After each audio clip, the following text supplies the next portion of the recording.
that helps us with their day-to-day care, like asking her to touch a part of her body to a target, or Eric is asking her to show her wings to us, which helps us if we needed to examine her at the veterinarian's office to kind of look at those wings. Now, as you can see, she always has the choice of whether she wants to do that behavior or not. If she does choose to do it, she'll be reinforced. And in her case, that reinforcement is with food. So that's that positive reinforcement. On her menu are typically things like squid and shrimp and maybe some tiny fish, things like capelin, salty fish. So lots of different things. You may also see Eric doing some tactile reinforcement with Makana. She is not a pet, so we do not pet her like you pet a cat or a dog. But in the wild, another bird would preen or move around those feathers on her neck. So you might see Eric acting in that capacity. So usually, and there are those wings.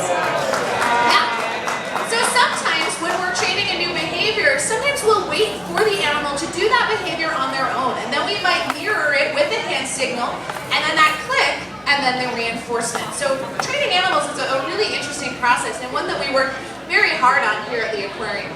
Now she's facing many of you right now, so you can actually see one of my favorite features on her. Can you all see her eyes? Yeah, you see those beautiful dark feathers around her eyes? How many of you are sports fans out there? Baseball, football, yeah? You ever see those sports players put black grease paint underneath their eyes? Why do they do that? Reflection. For reflection, right? For the glare. Imagine if you're flying out very far at sea, you're going to get an awful lot of reflection and glare coming from the sun onto the ocean surface. So those black feathers around her eyes are Makana's built-in sunglasses. Now she keeps showing us her wings, so I guess I should probably talk about them a little bit. The wings of an albatross are an incredible adaptation that they have that allows them to live in the conditions that they do. And remember, there are 22 different species of albatross. So Makana just showed us her wings. I'd like to talk about them a little bit more, but I could use some help. Anyone want to help me out? Right there with the camera. Why don't you come up, come right along here and stand right next to me, please. All right, what's your name? Argo? Argo, where are you from? From Boston. Excellent, from my coast. All right, Argo, I want you to put your arms out like this. All right, how's that feel? Feels fine? Think you could hold them up like that for a little while? Yeah, you think like 2 or 3 days? No? What about 1 day? No? What about 7 hours? 3 hours? No? Okay, how long do you think you can hold your wings out like that? You don't know? 5 minutes? All right, we're going to test you. Keep your wings out like that. So these birds lock their wings in place and glide on the wind currents like a hang glider. So you're looking at one of nature's hang gliders, a truly excellent flyer. They can actually fly at incredibly high speeds of wind, and they can fly for 2 to 3 days without stopping. We think that they can even sleep when they are flying. So how many of you can sleep when you're flying? If you have a good pilot, maybe a comfy seat, especially if you're in first class, you can probably all sleep when you're flying, right? We think that these birds have the ability to shut half their brain off and keep the half on that's controlling all those involuntary responses like heart beating and breathing, all those things that we don't really have to expend a lot of energy thinking about. So excellent flyers. How you doing over there, Argo? Yeah? All right, so here's a question for you folks in the audience. Whose wings are bigger? Do you think Argo has a bigger wingspan or Makana? Raise your hand for Argo. Okay, all right. What about Makana? All right, Mackenzie, should we solve this mystery? It's Argo. All right, I'm going to come stand on this side of you. I'm just going to stand right here. I won't step on you, I promise. All right. All right, I think Makana wins, but here's a question for you, Argo. How old are you? 12. You're probably going to go taller, right? Yeah, so I think you're going to win when it's all said and done. Now you can put your wings down, but I do need one more piece of help from you. I'm going to go stand on this side of you again. So remember I said there were 22 species of albatross, right? She has a pretty big wingspan. It's about 5.5 to 6 feet, so about my height. There's one with an even bigger wingspan though. Actually, there are several. So Argo, please hold on to this end very tightly. And we're going to send Mackenzie all the way over here. So if Makana's wingspan is 5.5 to 6 feet, how big is this one? 10 feet. 10, go higher. 12 feet? Yeah, 12 feet. So that's about maybe two and some Argos, right? So that's a really huge wingspan. Imagine sitting on your boat out at sea, looking up and seeing this bird with a 12-foot wingspan flying over your head.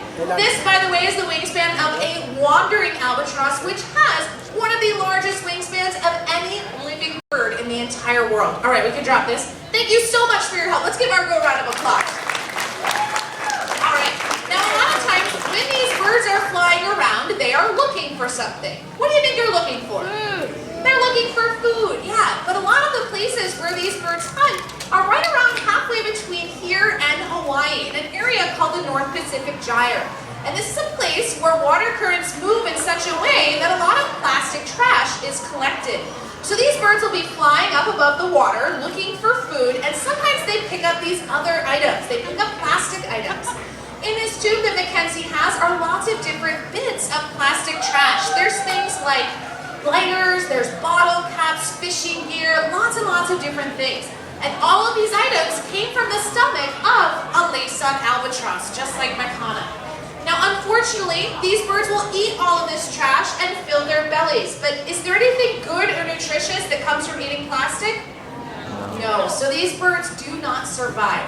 Now, this is a sad story, but there's a potential upside to it. And that's the fact that each and every one of you has the opportunity to make an impact on these birds in the wild and help them out. How many of you drink from the same water bottle again and again when you're thirsty? Nice reusable bottle.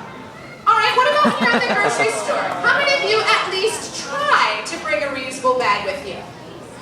All right, well, those are very simple actions that can make a big difference, because by doing them, you're reducing the amount of single-use plastic. One of the biggest offenders of plastic in our oceans are bottle caps from a drink that we drink once and then throw away.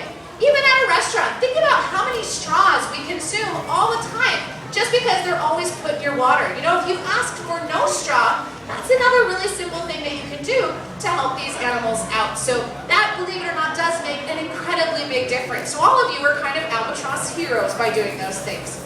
All right, now before I let you go, I'd like to share my favorite albatross fact with you. You all want to hear it? Yeah. Sure. Okay, so when these birds learn how to fly, they don't come back to land for 3 to 4 years. So think about that for a second. Imagine leaving your home and not coming back for 3 to 4 years. Now when they come back, it's for an important reason. What do you think that reason is? To make more. Yeah, to mate, exactly. But these birds aren't ready to mate until they're about 8 or 9 years old.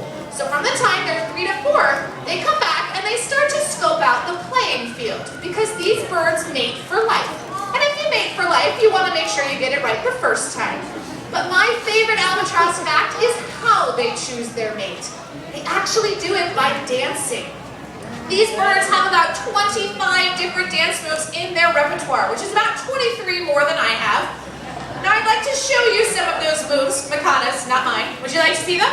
Yeah. All right, but I need help. I need a partner. So I'd actually like you all to be my partners. So don't worry, you can all do it. I'm going to teach you 4 of the albatross greatest hits for the dance moves, okay? The first one you might have seen Makana do already today. It's called a sky move. So she puts her head up to the sky and she makes a very quiet